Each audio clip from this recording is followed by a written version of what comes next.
Hello students, इस video में देखें केस इन अपोजिशन किस तरह से और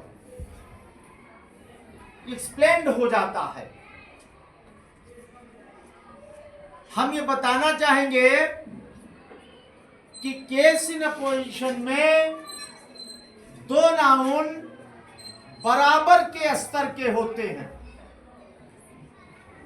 सच पूछा जाए तो एक नाउन दूसरे नाउन के बारे में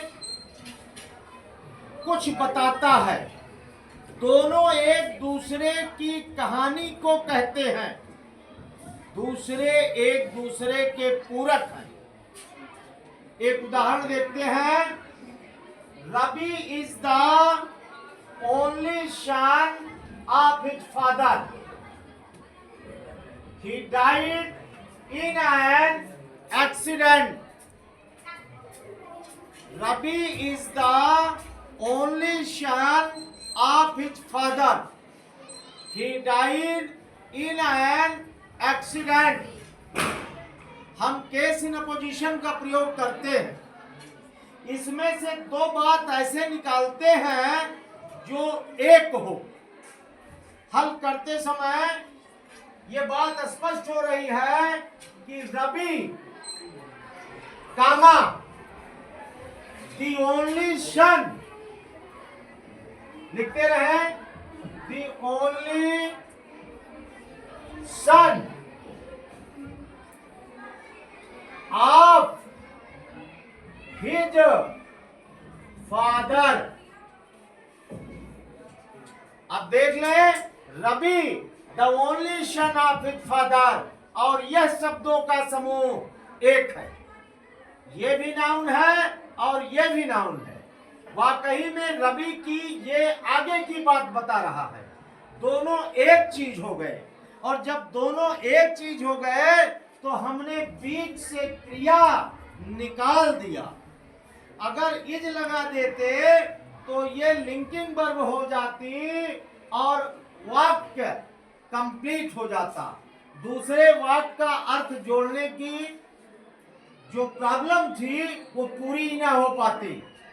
मैंने केस इन अपोजिशन का सहारा लिया, इस फार्मूले को लगाया, इम्प्लीकेट किया, और हम बताए कि Ravi comma the only son of his father, जो अपने पिता का एकमात्र लड़का है। रवि तो है शब्द जो है बोलचाल में हिंदी में बोल दिए, लेकिन दोनों के बीच में क्रिया नहीं है, तो हम केवल इतना कहेंगे रवि अपने पिता का इकलौता लड़का क्या हुआ, डाइड, मर गया। ये मूल क्रिया हो गई, ये फिनिट वर्ब हो गई। Died in an accident. सत्य को फिर से समझे। प्रॉब्लम थी Ravi is the only son of his father, he died in an accident. Synthesis करनी थी, सिंपल सेंटेंस बनाना था। सिंपल सेंटेंस बनाने के लिए मैंने जो भी फार्मूले पढ़े उनमें से सबको बारी बारी जब रिवाइज किया तो देखा कि केस इन अपोजिशन एकदम सेट बैठ रहा है।